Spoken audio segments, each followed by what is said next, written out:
Әңгімені бастамай тұрып арнаға тіркелулеріңізді сұраймын. Және де қай қаладан көріп отырғандарыңызды комментарияға жаза кетіңіздер, кімнің көп екенін көрейік. Семей өңірінің шет жағындағы шағын ғана Қарағаш ауылы күзге ерте кіретін. Жел соқса, сарғайған жапырақтар жерге жай түсіп, ауылдың үстін мұңды тыныштық басатын. Сол ауылға бір күні елдің сөзін бұрған жас келін келді. Оның аты Айзере, жасы 23-те ғана. Жүзіне қарасаң, бір түрлі сабыр мен терең мұң қатар тұрғандай. Көзінде көп сұрақ, бірақ аз жауап бар еді. Айзере ауылға қала жақтан көшіп келді. Оны біреулер жесір келін деп сыбырлап айтатын. Бірақ шындықты ешкім толық білмейтін. Ол ауылға келген күннен бастап үйден көп шықпады. Қайын атасы Серікбай, мінезі қатал, көп сөйлемейтін адам. Қайын енесі Зейнеп сырттай жұмсақ көрінгенімен, ішінде ауыр сөзді көп сақтайтын жан еді. Айзерені ауыл адамдары бір түрлі қабылдады. Бірі аяды, бірі күдіктенді, ал кейбірі ашықтан ашық сыртынан сөз қылды. Жас келін жалғыз келді дейді ғой. Күйеуі қайда екен? Бірдеңе бар, тегін емес. Бірақ Айзере үндемеді. Ол тек таңертең ерте тұрып, су тасып, үйдің шаруасын істеп, кешке үнсіз бөлмесіне кіріп кететін. Тек бір адам ғана онымен ашық сөйлесуге тырысатын. Ауыл мектебінде мұғалім болып істейтін Нұрлан, ол Айзерені алғаш көргенде-ақ оның көзіндегі ауырлықты байқаған еді. Бір күні ол су алуға бара жатқан Айзереге кездейсоқ жолығып қалды. «Сәлеметсіз бе, сіз жаңа келінсіз бе?» деді ол абайлап. Айзере басын изеді, бірақ көзін көтермеді. «Ауылға үйрену қиын болып жатқан жоқ па?» деп сұрады Нұрлан. Айзере сәл кідірді. «Сосын жай ғана.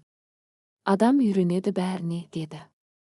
Дауысы сондай бәсең еді, будто көп сөйлесе бір нәрсе сынып кететіндей. Нұрлан бір нәрсе сұрағысы келді. Бірақ тоқтады. Себебі оның ішінде бір ауыр сыр жатқанын сезді. Сол түні ауылда бір оқиға болды. Айзеренің үйінен айқай естілді. Бірақ ол айқай ұзаққа созылмады. Тек бір-ақ рет шықты да, қайтадан түн тыныштығына сіңіп кетті. Ертеңінде ауылда тағы әңгіме көбейді. Бұл үйде бірдеңе бар. Жесір келіннің артында құпия бар дейді. Түнде біреу жылағандай болды. Айзере болса, бәрін естіп жүрсе де, еш реакция көрсетпеді. Тек таңертең әдеттегідей шелегін алып суға кетті. Бірақ оның қолы сәл дірілдеп тұрғанын ешкім байқамады. Сол күні кешке Нұрлан оны тағы да жолықтырды. Бұл жолы Айзеренің көзі сәл қызарып кеткен еді. «Сізге біреу бірдеңе деді ме?» деді ол ақырын. Айзере ұзақ үнсіз тұрды. Жел оның орамалын қозғап, жүзіне көлеңке түсірді. Сосын ол алғаш рет көзін көтерді. Бұл ауылда шындықты ешкім сұрамайды, тек өсек керек деді ол баяу. Нұрлан үндемей қалды. Айзере ары қарай жүріп кетті. Бірақ сол сәтте Нұрлан оның ішінде үлкен бір қайғы жатқанын анық сезді. Ол қайғы жай ғана жесірліктен емес, әлдеқайда терең, әлдеқайда ауыр еді. Ал сол түнде Айзере бөлмесінде жалғыз отырып, ескі бір хатты қайта-қайта оқыды. Хаттың шетінде бір ғана сөйлем жазылған еді.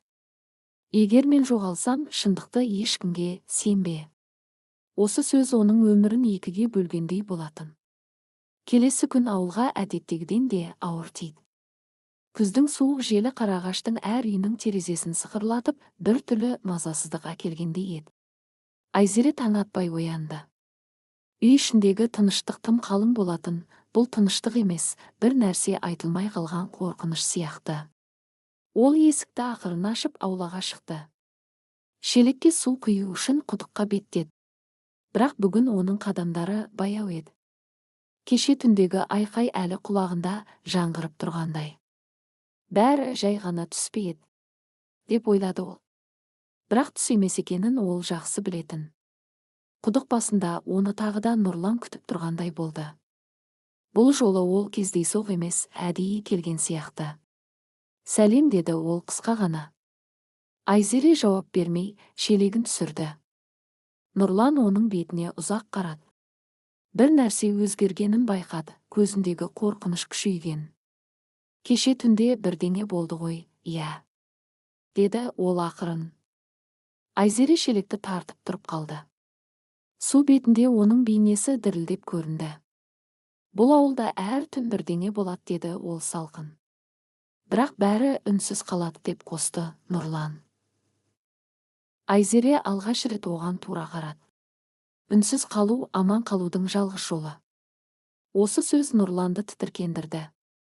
Ол бір нәрсе дұрыс емес екенін анық сезді. Сол күні ауылда бір адам жоғалды. Бұл қойшы Қайрат еді.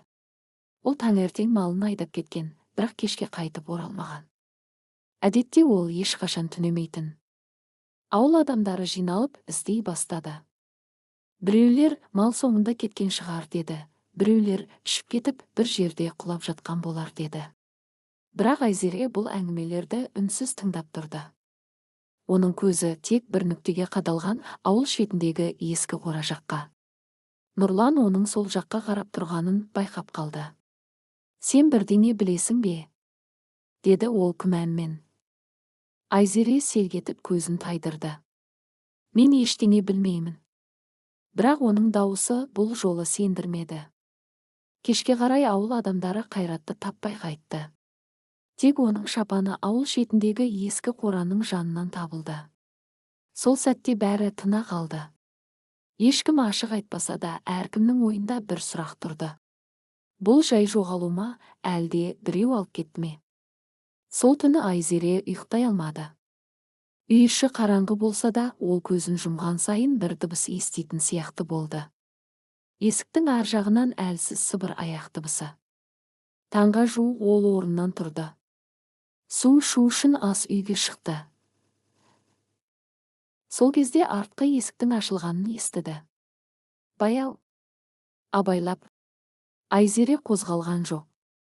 Жүрегі қатты соғып тұрса да, ол сырт көзге тыныш қалды. Есіктен бір көлеңке көрінді. Бұл Серікбай еді. Бірақ оның түрі басқа еді. Қатты шаршаған, көзі қып-қызыл. Сен ұйықтамадың ба? Деді ол қысқа ғана. Айзере жауап бермеді. Серікбай бір сәт оған ұзақ қарады да. Бұл ауылда ештеңе көрмеген дұрыс, түсіндің бе? Деді. Осы сөз Айзерені ішінен қақ айырғандай болды. Мен не көрмеуім керек? Деді ол алғаш рет қарсы шығып. Сол сәтте үй ішіндегі ауа ауырлап кетті. Серікбай жақындай түсті. Сен бұл жердің шындығын білмейсің.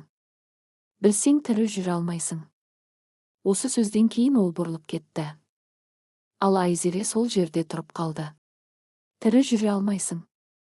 Бұл сөз бұрынғы хаттағы сөйлеммен дәл келгендей болды. Келесі күні Нұрлан тағы да келді. Бұл жолы ол сабырсыз еді. Қайрат жоғалды. Ал сен бірдеңе жасырып жүрсің, деді ол тура. Айзере бұл жолы қашпады. Егер мен айтсам, сен сенесің бе? Деді ол жай ғана. Нұрлан үндемеді. Айзере терең дем алды. Бұл ауылда жоғалған адамдар жай жоғалмайды. Сол сәтте жел күшейіп, айналадағы ағаштар сықырлап кетті. Айзеренің көзі алыстағы қара қораға қайта түсті.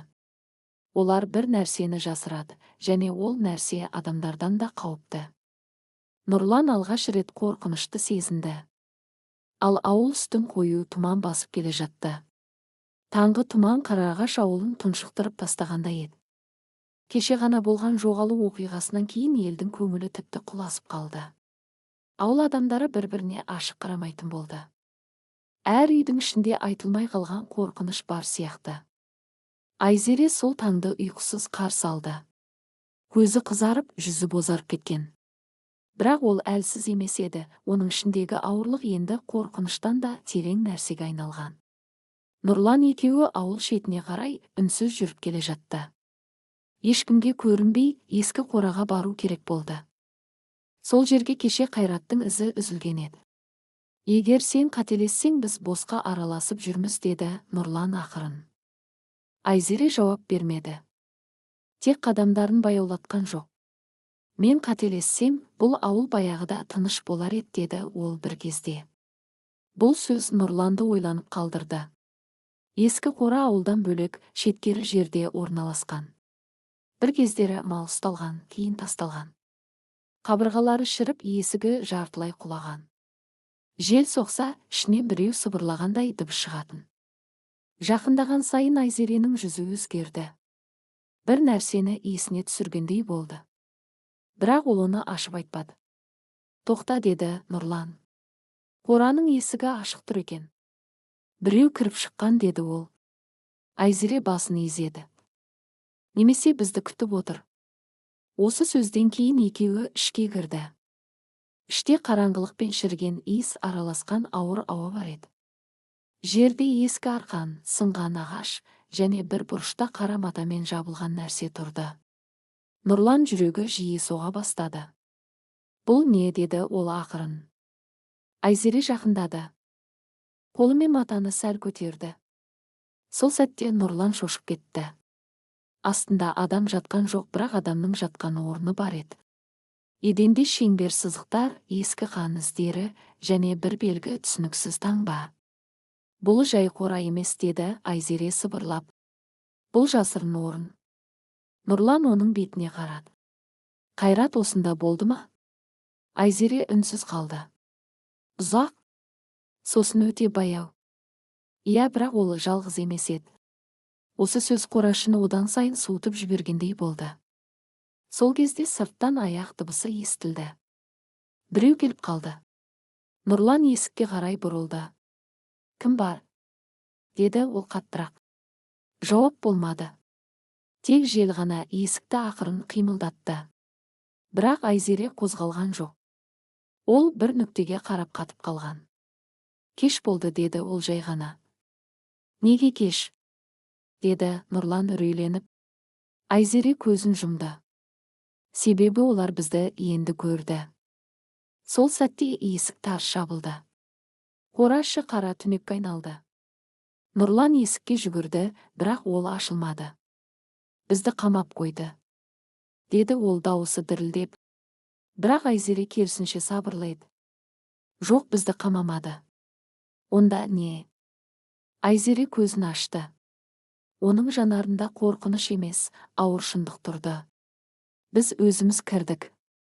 Сырттан әлсіз дауыс естілді. Біреу сөйлеп тұрғандай, бірақ сөздері анық емес. Нұрлан қабырғаға жақындап құлағын тосты. «Олар не дейді?» Айзере бір қадам алға шықты. «Олар менің атымды атайды». Нұрлан шошып кетті. «Сенің атыңды?» Айзере басын изеді. «Бұл қора менің өткеніммен байланысты». Сол сәтте оның қолы дірілдеді. Ол алғаш рет әлсіздік көрсетті. «Мен бұл жерге бұрын келгенмін, бірақ мен оны ұмыттым». Нұрлан оның иығынан ұстады. «Айтшы, не болып жатыр?» Айзере көз жасын әрең ұстап тұрды. «Мен жесір емеспін».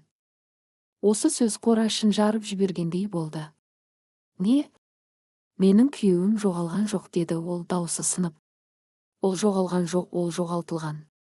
Сырттағы дыбыс күшейе түсті. Біреу есікке жақындап келе жатты. Ауыр аяқ дыбысы. Баяу. Сенімді. Нұрлан артқа шегінді. «Бұл кім?» Айзере есікке қарады. «Бұл менің қайын атам емес». «Сонда кім?» Айзере бір-ақ сөз айтты. «Шындық». Сол сәтте есік сыртынан қатты соғылды. Қора сықырлап кетті. Ал ішіндегі қараңғылық қозғала бастады.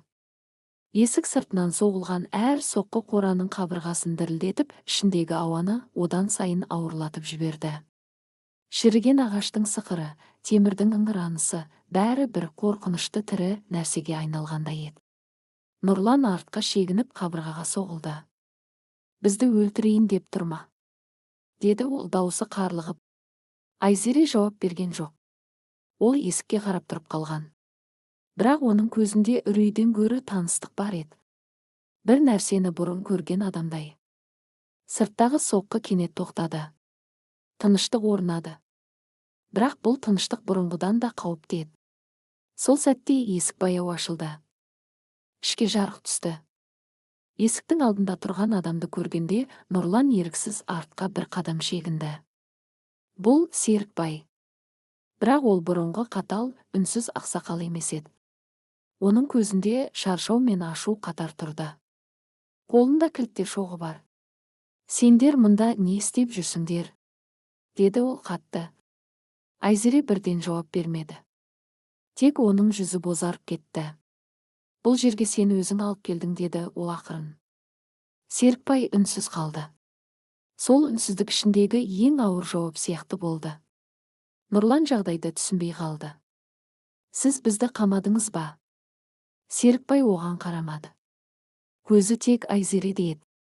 Сен бұл жерге келмеуің керек еді, деді ол ауыр күрсініп. Айзере алға бір қадам басты. Мен мұнда бұрын келгенмін бе? Серікбай көзін тайдырды. Сен бәрін ұмыттың. Осы сөз Нұрланды одан сайын шатастырды. Не ұмытты? Деді ол. Бұл не әңгіме өзі? Серікбай есік жақта тұрып қалды. Бұл ауылдың астында екінші өмір бар, деді ол баяу. Ал сендер соның шетіне кіріп кеттіңдер. Айзеренің тынысы жиілеп кетті. Менің күйеуімше. Сол сәтте Серікбайдың жүзі қатайып кетті. Сенің күйеуің тірі. Нұрлан шошып кетті. Тірі. Айзере бір сәтке талып қала жаздады. Онда ол қайда? Серікбай үнсіз қалды. Сол үнсіздік бәрінен ауыр болды. Ол қайда? Деп Айзере айқайлап жіберді алғаш рет. Серікбай көзін жұмды. Ол сөйлессе бәрі құлайды. Нұрлан енді түсіне бастады. Бұл жай жоғалу емес, бұл жасырылған нәрсе. Сіздер не жасырып жүрсіздер? Деді ол. Серікбай қора ішіне кірді. Едендегі шеңбер белгілерге қарады. Біз бір нәрсені тоқтатуға тырыстық, бірақ кеш қалдық. Айзере бір сәтке тізерлеп отырды. Мен не істедім? Деді ол сыбырлап. Серікбай оған жақындады. Сен кінәлі емессің, бірақ сен соның кілтісің. Нұрлан қабырғадағы таңбаларға қарады. Бұл не таңбалар? Серікбай ауыр дем алды. Бұл сақтандыру емес, бұл ұстап тұру. Айзере кенет басын көтерді. Кімді? Сол сәтте сырттан тағы да дыбыс естілді. Бірақ бұл жолы соққы емес. Бұл адам даусы еді. Өте әлсіз. Өте таныс. Айзере. Айзере қатып қалды. Оның көзі кең ашылды. Жоқ, деді ол сенбей. Нұрлан есікке қарай жүгірді. Бұл кім? Даусы тағы да естілді. Кетпеңдер. Серікбай артқа шегінді. Ол сөйлеп кетті, деді ол қорқынышпен. Айзере есікке қарай жүгірді. Аш. Серікбай тоқтатпақ болды, бірақ кешет. Айзере есікті итеріп ашты. Сыртта қара көлеңке тұрды. Адам. Бірақ оның жүзі толық көрінбеді. Тек бір нәрсе анық еді, ол тірі. Ал оның көзі Айзереге қадалған. Сен келдің бе? Деді ол әлсіз. Айзере оны көріп, тізесі бүгіліп кетті. Марат. Нұрлан түсінбей қалды. Бұл сенің күйеуің бе? Айзере жауап бермеді. Өйткені ол адамды көріп тұрғанына өзі де сенбеді. Бірақ ең қорқыныштысы Мараттың артында тұрған көлеңкелер еді. Қараңғыда бірнеше адам байқалды. Олар үнсіз. Қозғалмай. Бақылап тұр. Серікбай баяу сыбырлады. Енді бәрі басталды. Ал ауыл үстіндегі тұман қоюланып қарағашты толық жұтып бара жатты. Айзере Маратты көрген сәтте бүкіл әлем тоқтап қалғандай болды. Оның жүрегі кеудесін жарып шығатындай қатты соқты. Бірақ қуаныш пен қорқыныш бір-біріне араласып, оның ішін екіге бөлді. Марат бұрынғыдай емес еді. Бетінде шаршау, көзінде терең бос кеңістік бар. Бірақ ол тірі. Сол ғана шындық еді. Марат, сен қайда болдың? Деді Айзере даусы дірілдеп. Марат жауап бермек болды, бірақ сөздері шықпады. Ерні ғана қимылдап, тынысы үзіліп-үзіліп тұрды. Сол сәтте арттағы қара көлеңкелер бір қадам алға жылжыды. Нұрлан артқа шегінді. Олар кімдер? Деді ол. Серікбай ауыр дем алды. Олар бұл ауылдың шекарасын күзететіндер. Күзететіндер, деді Нұрлан ашумен. Нені күзетет? Серікбай жауап бермеді. Өйткені Мараттың көзі бір нүктеге қадалған еді, қораның ішіне. Ішке кірмеңдер, деді ол әлсіз дауыспен. Айзере оны ұстап қалғысы келді. Сен не көрдің? Саған не істеді? Мараттың қолы дірілдеді. Ол сөйлеуге тырысты. Олар бізді таңдады. Нұрлан түсінбей қалды. Кімді бізді? Сол сәтте қара көлеңкелерден біреу сөйледі. Дауысы бұлыңғыр, бірақ салқын еді. Айзере қайда жүрсе есік ашылады. Айзере селк етті. Бұл не сөз? Серікбай басын төмен түсірді. Олар сені бұрыннан біледі. Айзере шошып кетті. Мен оларды білмеймін. Серікбай оған қарады. Сен ұмыттың? Осы сөз Маратты есеңгіреткендей болды. Ол бәрін ұмытты, деді ол ақырын. Нұрлан ашуға булықты. Тоқтаңдар. Бұл не ойын? Бір адам жоғалады, бір адам қайтады, енді бәрі жұмбақ па? Бірақ ешкім оған жауап бермеді. Сол сәтте Марат құлап кете жаздады. Айзере оны ұстап қалды. Марат, көзімді қара. Не болды саған? Мараттың көзінде алғаш рет қорқыныш пайда болды. Олар мені босатқан жоқ, деді ол әрең. Сонда сен қалай шықтың? Марат терең дем алды. Себебі сен келдің. Осы сөз бәрін одан сайын шатастырды. Серікбай қора ішіне қарады. Енді уақыт жоқ, олар жақындап келеді. Нұрлан айналаға қарады. Кімдер? Серікбай ауыр үнмен айтты. Бұл ауылдың астындағы адамдар. Айзере шошып кетті. Астында. Серікбай басын изеді. Көп жыл бұрын бұл жерде бір нәрсе ашылған. Біз оны жаптық. Бірақ толық емес. Марат кенет басын көтерді. Олар қайта күшейді, себебі біреу есікті ашты. Барлығы бір мезетте Айзереге қарады. Айзере артқа шегінді. Мен? Серікбай үнсіз қалды. Бұл үнсіздік жауап еді. Нұрлан шок болды. Сен не істедің? Айзере көз жасын әрең ұстады. Мен ештеңе істеген жоқпын. Марат оның қолынан ұстады. Сенің есіңде жоқ, бірақ сен сол есікті ашқансың. Айзере дірілдеп кетті. Жоқ, бұл мүмкін емес. Сол сәтте оның басына ауыр-ауыр естеліктер келе бастады.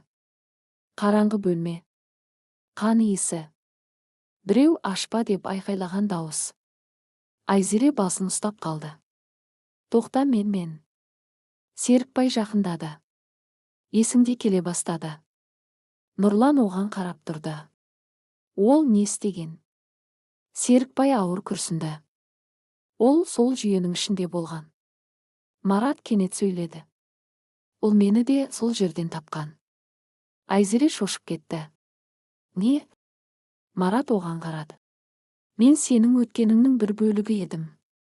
Сол сәтте бәрі тып-тыныш қалды. Жел де тоқтағандай.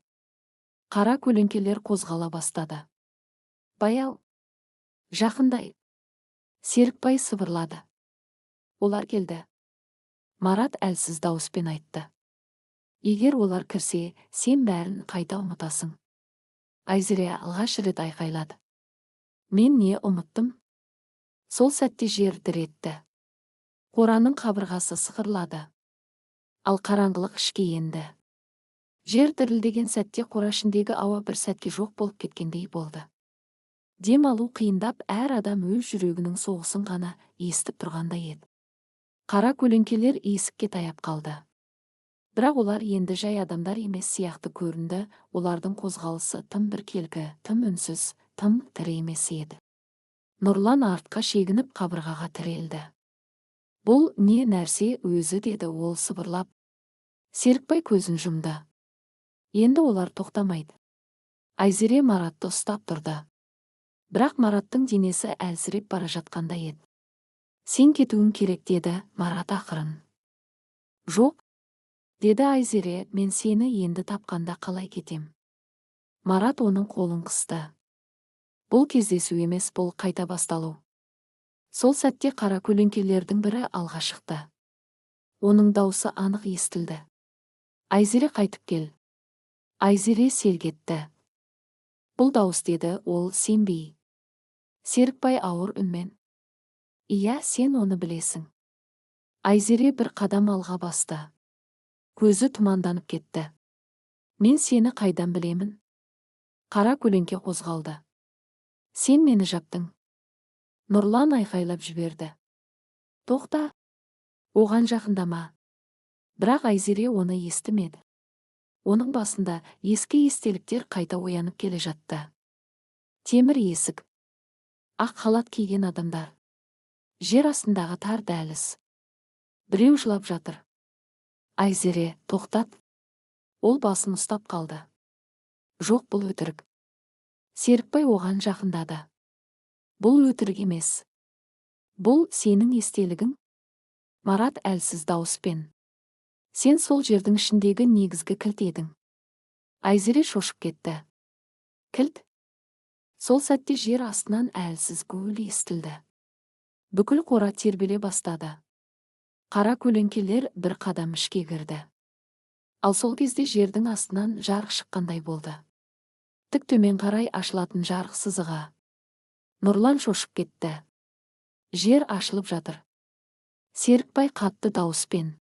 Енді ұстап тұра алмаймыз. Айзере артқа шегінді. Бұл не? Марат оған қарап жылады. Сен оны қайта аштың. Жер астынан дауыс естілді. Көп дауыстар. Бірігіп сөйлеген үн. Қайт. Кел. Аш. Айзере тізерлеп қалды. Жоқ, мен ештеңе істеген жоқпын. Серікбай оның иығынан ұстап. Сен ұмыттың, бірақ олар ұмытпады. Нұрлан айқайлады. Бізді өлтіреді. Бірақ ешкім қашқан жоқ. Өйткені қашатын жер жоқ еді. Жер жарығы кеңейе түсті. Қара көлеңкелер бірінен соң бірі ішке ене бастады. Марат соңғы күшін жинап сөйледі. Егер олар толық шықса, ауыл жоғалады. Айзере оның көзіне қарады. Не істеуің керек? Марат бір ғана сөз айтты. Есіңді аш. Сол сәтте Айзереге бәрі қайта соғылды. Қатты жарылыс сияқты естелік. Ол жер астында. Қараңғы зал. Ортасында өзі. Бірақ ол жалғыз емес. Оның жанында Марат тұрған басқа күйде. Және ол кезде Айзере бір есікті ұстап тұрған. Үлкен. Темір есік. Ішінен айқай естілген. Сол кезде оның өз дауысы. Егер мені ұмыттырсаңдар, бәрі бітеді. Айзере көзін ашты. Мен шынымен. Серікбай оған қарап. Иә, сен оны жаптың. Жер астынан ең қатты дауыс шықты. Енді аш. Айзере орнынан тұрды. Көзінде қорқыныш емес, шешім пайда болды. Жоқ, деді ол баяу. Барлығы оған қарады. Мен енді жаппаймын. Нұрлан шошып кетті. Не істейін деп тұрсың? Айзере жер жарығына қарай жүрді. Мен енді шешемін. Марат айқайлады. Тоқта. Бірақ кешеді. Айзере жарықтың шетіне келді. Ал жер астынан бір қол көтерілді. Осы сәтте ауылдың үсті толық қараңғылыққа батты. Жер жарығынан көтерілген қол Айзереге қарай созылған сәтте әлем бір сәтке тоқтап қалғандай болды. Сол қол тірі ме, әлде өлі ме, белгісіз. Бірақ оның қозғалысы адамдікіндей емес еді, тым баяу, тым салқын.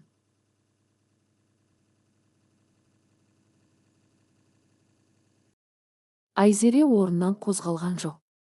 Оның көзінде қорқыныш та, шегіну де жоқ, тек бір ғана сұрақ бар еді. Мен бұл жерді неге білемін? Нұрлан арт жағынан айқайлады. Кет оттан. Ол жер қауіпті. Бірақ Айзере естімеді. Жер астынан шыққан гуіл күшейді. Бірнеше дауыстар араласып бір үлкен тынысқа айналғандай болды. Ағағаш. Ағағаш. Айзере. Оның аты. Әр дыбыс оны ішінен сындырып жатқандай. Марат әлсіреп құлап кете жаздады. Олар сені толық шақырып жатыр, деді ол әрең. Серікбай оның жанына келіп қатты ұстап алды. Енді кері жол жоқ. Нұрлан ашуға булықты. Сіздер не істеп қойғансыздар? Бұл ауыл не өзі? Серікбай алғаш рет басын көтерді. Көзінде ауыр шындық бар еді. Бұл ауыл емес, бұл жабық тәжірибе. Сол сөз қора ішіндегі ауаны мұз қылып жіберді. Нұрлан сенбей қалды. Тәжірибе. Серікбай басын изеді. Көп жыл бұрын бұл жерде жер астынан бір жүйе табылды. Біз оны түсінбедік. Бірақ адамдар қызығушылықтан ашты. Айзере сол сөзді естігенде басы ауырып кетті. Жер астынан тағы бір көрініс жарқ етті оның санасында. Ақ жарық, металл дәліздер, көп адам ақ халатта, және оның өзі. Қолында бір құрылғы. Серікбай дауысы жалғасты. Ол жүйе адам санасымен жұмыс істейді. Естелікті өшіреді, қайта жазады. Нұрлан артқа шегінді. Бұл мүмкін емес. Серікбай оған қарады. Сен мұнда жаңа келдің. Сондықтан сенің есің таза. Сол сәтте Марат басын көтерді. Мен бәрін көрдім, деді ол ауыр дауыспен. Айзере оған қарады. Сен не көрдің? Мараттың көзі босап кетті. Олар адамдарды сақтамайды, оларды бөліп жарып, естеліктерін таратады. Нұрлан шошып кетті. Бұл қандай ауру? Серікбай жауап берді. Бұл ауру емес. Бұл бақылау. Жер астындағы қол қайта қозғалды. Бұл жолы ол Айзереге тиді. Сол сәтте Айзере шошып кетті. Оның денесі дірілдеп, көз алды қарауыта бастады. Және тағы да. Естелік. Бірақ бұл жолы толық. Ол жер астында тұр. Үлкен зал. Ортасында темір есік. Оның жанында Марат, бірақ ол бұрынғыдай емес. Көзінде үміт бар. Ал Айзере басқа киімде. Оның дауысы. Егер біз мұны жаппасақ, бәрі жоғалады. Марат, сен дайынсың ба? Айзере, мен ұмытамын ба? Бір адам жауап береді, жүзі көрінбейді. Иә, бәрін. Айзере көзін ашты. Ол тізерлеп отыр екен. Тынысы ауыр. Нұрлан оны ұстап тұр. Сен не көрдің? Айзере сыбырлады. Мен бәрін жапқанмын. Серікбай басын изеді. Иә. Сол сәтте Айзеренің көзінде үрей пайда болды. Бірақ мен неге ұмыттым? Марат әлсіз жымиды. Себебі сен өзіңе қарсы шарт қойғансың. Нұрлан түсінбей қалды. Қандай шарт? Марат ауыр дем алды. Егер бір күні бәрі қайта оянса, мен өзімді де ұмытамын деген. Үнсіздік. Өте ауыр үнсіздік. Сол сәтте жер жарығы кеңейе түсті. Қара көлеңкелер ішке жартылай шықты. Олардың бірі сөйлеп тұрды. Шарт бұзылды. Шарт бұзылды. Айзере орнынан тұрды. Көзінде шешім. Мен оны қайта жаппаймын. Барлығы оған қарады. Мен енді оны тоқтатамын. Серікбай шошып кетті. Егер сен тоқтатсаң, сен жоғаласың. Айзере жымиғандай болды. Мен онсыз да жартылай жоғалғанмын. Нұрлан айқайлады. Бұл не өзі? Айзере жер жарғына қарай жүрді. Марат әлсіз дауыспен. Егер сен кірсең, қайта шықпайсың. Айзере артына қарады. Сонда да ол тоқтады. Біреу бұл есікті бір рет ашқан. Мен болсам да оны қайта жабам. Сол сәтте ол жарыққа қадам басты. Жер оны жұта бастады. Соңғы сәтте ол Нұрланға қарады. Сен мені ұмытпа. Сосын жоғалып кетті. Жер жарығы бір сәтке жарқ етті де. Тыныштық орнады. Қара көлеңкелер тоқтады. Марат тізерлеп қалды. Серікбай сыбырлады. Ол енді жүйенің ішінде. Нұрлан бос кеңістікке қарап тұрып қалды. Ал ауыл үстіндегі қараңғылық одан да тереңдей түсті. Айзере жоғалып кеткен сәттен кейін қора ішіндегі ауа мүлде басқа күйге түсті. Бұрынғы ауыр қорқыныш енді бос кеңістікке айналғандай, бәрі күтуде тұрғандай еді. Жер жарығы біртіндеп тарылып, қара көлеңкелер кері шегінді. Бірақ бұл жеңіс емес еді. Керісінше, тыныштық ең қауіпті кезеңнің басталған белгісі болатын. Нұрлан тізерлеп отырды. Ол енді жоқ па? Деді ол сыбырлап. Марат жерге құлап түсті. Оның тынысы ауыр, көзінде әлсіз үміт пен қорқыныш араласқан. Жоқ, деді ол әрең. Ол енді іште. Серікбай қора қабырғасына сүйеніп тұрды. Оның беті бұрынғыдан да сұрланып кеткен. Енді жүйе толық оянды, деді ол ақырын. Нұрлан ашуға булықты. Жүйе деген не? Сіздер мені есіртіп жібердіңіздер ме? Серікбай оған қарады. Бұл жолы ол үндемеді. Бұл үнсіздік иә дегеннен де ауыр еді. Жер астындағы дүние. Айзере көзін ашқанда ол жерде емес еді. Бұл жер астындағы ауыл емес, бұл жадының ішіндегі кеңістік сияқты. Айналада қабырғалар жоқ. Бірақ кеңістік бар. Аспан жоқ. Бірақ жарық бар. Адамдар бар. Бірақ олар қозғалыссыз. Олар естеліктер. Айзере бір қадам басты. Аяғы астында топырақ емес, жұмсақ дыбыс жатқандай. Ол алыстан бір дауыс естіді. Қайтып келдің бе? Ол бұрылды. Марат. Бірақ бұл Марат емес еді. Бұл оның естелігіндегі Марат. Сен қай жердесің? Деді ол. Марат жымиды. Сенің ішіндемін. Айзере шошып кетті. Бұл мүмкін емес. Марат жақындады. Мұнда мүмкін емес деген жоқ. Тек сақталған нәрсе бар. Ол айналаға ишара жасады. Бұл жүйенің жады. Қате ашылған есік.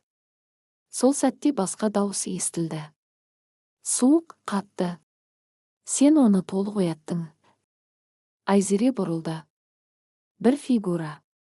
Бет жүзі анық емес. Сен кімсің? Фигура жақындады. Мен бастамамын. Айзере дірілдеп кетті. Мен сені бұрын естігенмін. Фигура басын изеді. Иә, сен мені жапқансың. Сол сәтте естелік жарқ етті. Темір бөлме. Қызыл жарық. Айзере қолында құрылғы ұстап тұр. Біреу айқайлайды. Егер сен жапсаң, бәрі ұмытылады. Айзере. Сол үшін де жабамын. Марат. Сен өзіңді де жоғалтасың. Айзере. Онда солай болсын. Айзере тізерлеп қалды. Жоқ, деді ол сыбырлап. Мен мұны. Фигура сөзін бөлді. Сен мұны таңдадың. Сырттағы ауыл. Сол кезде Қарағаш ауылы мүлде басқа күйге енді. Аспан қара емес, сұрланып кеткен. Адамдар бір-біріне қараса да танымағандай. Балалар жыламайды. Иттер үрмейді. Себебі ауылдың бір бөлігі өшіп қалғандай. Нұрлан ауылға жүгіріп шықты. Бұл не болып жатыр? Деді ол. Бір әйел оған қарады. Сіз кімсіз? Нұрлан шошып кетті. Қалай мені танымайсыз? Әйел үнсіз қалды. Сосын, біз сізді білмейміз. Серікбайдың сыры. Серікбай ауылдың шетіне қарап тұрды. Марат оның қасына келді. Сіз бәрін білдіңіз, иә, деді ол. Серікбай ауыр күрсінді. Мен оны тоқтатуға тырыстым. Бірақ сіз жүйенің бір бөлігі болдыңыз, деді Марат. Серікбай басын изеді. Иә. Марат шошып кетті. Сонда сіз. Серікбай сөзін жалғастырды. Мен есікті алғаш жапқан топтың бірімін. Нұрлан бәрін естіп тұрды. Демек сендер Айзерені құрбан қылдыңдар ма? Серікбай оған қарады. Ол өзі таңдады. Нұрлан айқайлап жіберді. Бір адам осындай нәрсені қалай таңдайды? Серікбай төмен қарады. Себебі ол бәрін көрді. Іштегі соғыс басталды. Жер астында Айзере мен Бастама бетпе-бет тұрды. Сен жүйені қайта аштың, деді ол. Айзере басын изеді. Себебі ол толық жабылмаған. Бастама жымиды. Дұрыс. Енді оны толық ашасың. Айзере шошып кетті.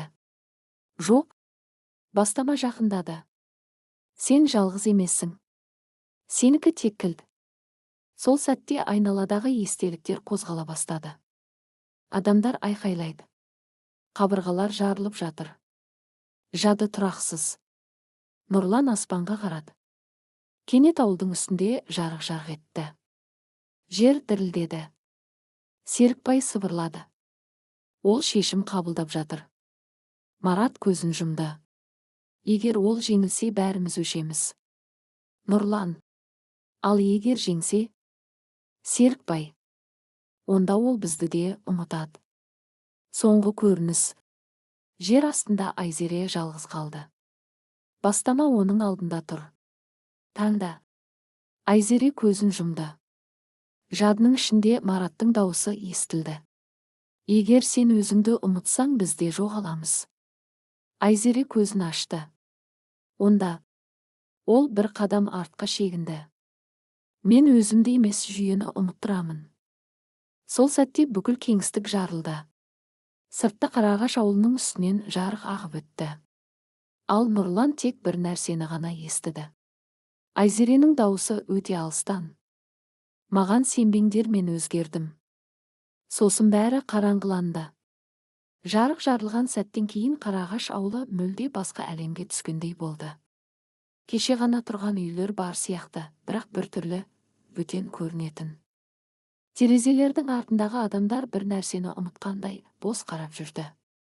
Ешкім Айзерені есіне түсірмеді. Ешкім Маратты да нақты білмеді. Ал Нұрлан үшін бұл ең ауыр соққы еді. Ұмытылған есім. Нұрлан ауыл ортасында тұрды. Қолында ескі шелек, бірақ не үшін ұстап тұрғанын түсінбейтіндей. Мен мұнда не істеп жүрмін? Деді ол өзіне. Жанынан өткен қария оған қарап. Сен қала жақтан келген шығарсың, бала, деді. Нұрлан басын изеді. Иә, бірақ мен біреуді іздеп жүредім. Қария жымиып, мұнда бәрі біреуді іздейді, деді. Серікбайдың құлауы? Серікбай үйдің жанында отырды. Көзінде шаршау ғана емес, бос кеңістік бар. Марат қасына келді. Ол жеңді ме? Деді ол. Серікбай жауап бермеді. Бірақ оның қолы дірілдеп тұрған еді. Біз оны жоғалттық, деді ол ақырын. Марат қабырғаға сүйеніп отырды. Жоқ, ол бізді ұмыттырды. Сол сәтте екеуі де үнсіз қалды. Өйткені айырмашылық жоқ еді. Жер астындағы жаңа тәртіп. Айзере көзін ашты. Бірақ бұл жолы ол бұрынғы кеңістікте емес еді. Бәрі тыныш. Бәрі тұрақты. Бірақ оның ішінде бір нәрсе жоқ. Жадының бір бөлігі өшірілген. Бастама оның алдында тұрды. Сен дұрыс істедің, деді ол. Айзере басын изеді. Мен не істедім? Бастама жымиды. Сен жүйені қайта жаздың. Айзере ойланып қалды. Ал адамдар? Бастама қолын көтерді. Олар енді қауіпсіз. Бірақ мен бір нәрсені жоғалттым. Бастама жауап бермеді. Өйткені ол жауаптың өзін білмейтіндей еді. Нұрланның іздеуі. Кеш түсті. Нұрлан ауыл шетінен шығып ескі қораға қайта барды. Бірақ қора жоқ еді. Тек бос жер. Жел ғана. Ол тізерлеп отырды. Мен бір нәрсені ұмытып қалдым, деді ол. Сол сәтте жел күшейді. Жер астынан әлсіз дыбыс естілді. Бір сөз. Нұрлан. Ол селк етті. Бұл кім? Бірақ жауап жоқ. Тек бос үн. Мараттың шешімі. Марат ауылдың шетінде тұрды. Серікбай оған қарады. Ол бізді сақтап қалды, деді Серікбай. Марат басын шайқады. Жоқ, ол бізді өшірді. Серікбай. Кейде өшіру құтқару. Марат көзін жұмды. Ал ол қайда? Серікбай жауап бермеді. Өйткені ол да білмейтін. Ішкі жарылыс. Жер астында Айзере жалғыз жүрді. Кенет ол тоқтады. Бір дыбыс естіді. Өте әлсіз. Айзере. Ол бұрылды. Ешкім жоқ. Кім бар? Дауыс қайта естілді. Сен бізді ұмыттың ба? Ол басын ұстады. Мен білмеймін. Сол сәтте оның ішінде бір жарық етті. Бұлыңғыр бейне. Марат. Нұрлан. Ауыл. Ол көзін жұмды. Мен не істедім? Жоғалған шындық. Сырттағы әлемде адамдар өмір сүріп жатты. Бірақ бір нәрсе жетіспейтін. Ешкім атын айтпайтын бір тарих. Ешкім жыламайтын бір қайғы. Ешкім еске түсіре алмайтын бір қыз. Соңғы сцена 9 бөлім. Түн. Нұрлан ауыл шетінде жалғыз тұр. Кенет аспанда әлсіз жарық пайда болды. Ол сыбыр естіді. Өте таныс дауыс. Егер бір күні есіңе түссең, мені ізде. Нұрлан шошып кетті. Кімсің? Жауап жоқ. Тек жел. Бірақ оның көзінде алғаш рет белгісіз бір сезім оянды. Өкініш емес. Жоғалту. Ал жер астында Айзере тоқтап тұрды. Ол алғаш рет сыбырлады. Мен кім едім? Жауап болмады. Тек қараңғылық күлімсірегендей болды. Түн Қарағаш ауылын бұрынғыдай емес, басқа бір әлем сияқты жауып тұрды. Аспан қара емес, бос. Жұлдыздар бар сияқты, бірақ оларда күмәнді, әлсіз. Ауыл адамдарында бәрі бар сияқты. Үй, жұмыс, күнделікті тіршілік. Бірақ бір нәрсе жетіспейтін. Ешкім айта алмайтын, бірақ бәрі сезетін бір бос орын. Ешкім Айзере деген атты айтпайтын. Айтқысы келсе де тілдері тоқтап қалатын. Жер астындағы соңғы күй. Жер астындағы кеңістік енді бұрынғыдай тұрақты емес еді. Қабырғалар дірілдеп тұр. Жадының өзі ыдырап бара жатқандай. Айзере ортасында жалғыз тұрды. Көзінде бұрынғыдай шешім де жоқ, қорқыныш та жоқ, тек шаршау. Бастама оның алдында баяу қозғалды. Сен жүйені толық өзгерттің, деді ол. Айзере әлсіз дауыспен. Мен не істедім? Бастама тоқтады. Сен адамдарды құтқардың, бірақ өзіңді жоғалттың. Сол сәтте Айзереге бір көрініс келді. Естеліктің қайтуы. Марат. Нұрлан. Серікбай. Қора. Ескі қора емес, жер астындағы есік. Оның қолы. Егер бәрі оянса, мен бәрін өшіремін. Ол тізерлеп отыр. Сол сәтте өз дауысы. Мен таңдадым. Кенет бәрі жарқ етті. Айзере көзін ашты. Ол енді бәрін есіне түсірді. Бәрін. Бірақ бұл есіндеу қуаныш емес еді. Бұл ауыр жүк. Сыртқы әлемдегі сынақ. Нұрлан түнде оянып кетті. Басында ауыр бір дыбыс. Сыбыр. Нұрлан. Ол орнынан тұрды. Кім бар? Жауап жоқ. Бірақ бұл жолы жүрегі бір нәрсені таныды. Бір есім ұшқын сияқты жарқ етті. Айзере. Ол қатып қалды. Мен оны білемін бе? Серікбайдың соңғы шындығы. Серікбай үйдің алдында отыр. Марат оның қасына келді. Ол оянды, деді Марат. Серікбай басын изеді. Иә. Сонда енді не болады? Серікбай аспанға қарады. Екі жол бар. Марат. Қандай? Серікбай ауыр үнмен. Не ол қайта бәрін жабады, және біз оны толық ұмытамыз. Немесе. Марат. Немесе. Серікбай көзін жұмды. Немесе ол жүйені босатады. Жер астындағы соңғы шешім. Айзере жалғыз қалды. Бастама жоғалып кеткен. Тек дауыстар ғана қалды. Жадының ішіндегі барлық адамдар. Олардың сыбыры. Бізді шығар. Бізді ұмытпа. Бізді жаппа. Айзере қолын басына қойды. Мен не істеуім керек? Сол сәтте Мараттың бейнесі пайда болды. Сен бізді құтқардың, деді ол. Айзере көз жасын сезді. Бірақ мен өзімді жоғалттым. Марат жымиды. Сен өзіңді жоғалтқан жоқсың. Сен бөлдің. Нені? Шындықты және өтірікті. Есіктің соңғы рет ашылуы. Жер астындағы есік қайта пайда болды. Бірақ бұл жолы ол жабық емес. Тек таңдау тұрған есік. Айзере оған жақындады. Дауыстар күшейді. Ауылдың дауысы. Адамдардың дауысы. Өткеннің дауысы. Ол есікті ұстады. Егер мен ашсам бәрі қайтады ма? Марат? Иә. Ал егер жапсам? Біз мәңгі жоғаламыз. Соңғы шешім. Айзере ұзақ тұрды. Тыныштық. Сосын бір ғана сөйлем. Адамдар ұмытылмау керек. Ол есікті итерді. Жарық жарылды. Сыртқы әлем. Қарағаш ауылы бір сәтке тоқтап қалды. Сосын бәрі есіне түсті. Адамдар басын ұстап жерге отырды. Ауыл қайта оянып жатқандай болды. Нұрлан жүрегі ауырған күйде тұрды.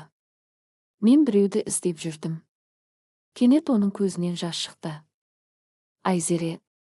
Ол есімді алғаш рет толық айтты. Соңғы көрініс. Жер астында жарық сөнді. Айзере есік алдында тұрды. Марат қасына келді. Сен дұрыс таңдадың, деді ол. Айзере жымиып. Мен тек ұмытқым келмеді. Марат оның қолын ұстады. Енді біз жоғалмаймыз. Сол сәтте жарық оларды жұтып жіберді. Қарағаш ауылы қайта тынышталды. Бірақ бұл тыныштық бұрынғыдай емес. Енді адамдар бір нәрсені біле. Ұмытылған нәрсе жоғалмаған. Ол тек күтеді. Нұрлан ауыл шетіне қарап тұрады. Жел соғады. Ол сыбыр естиді. Егер бір күні қайта ұмытсаңдар, мені іздеңдер. Ол күлімсірейді. Енді мен ұмытпаймын. Ал бір жерде, көзге көрінбейтін жерде, Айзере тыныш тұр. Жады мен ұмыту арасындағы шекараны күзетіп. Жалғыз емес. Бірақ толық бірге де емес. Тек күзетші. Тек есім. Тек шындық.